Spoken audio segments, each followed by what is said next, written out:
I am not that kind of person who likes to talk about these bad things of the models, but I want to show you. I just get 10 James, and 3 out of the 10 came with the factory errors or mistakes.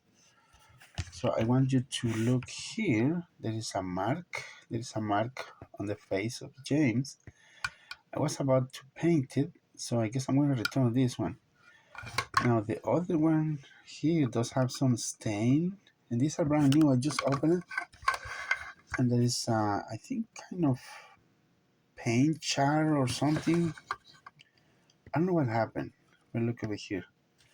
And the last one, it does have like a tilted face. Look at that. Terrible, terrible, terrible.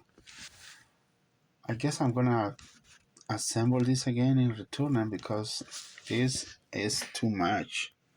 I just wanted to customize these models, but this company, I never seen factory errors on USA.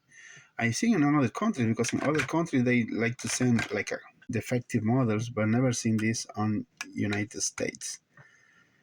Anyways, look at that. Let's take a closer look.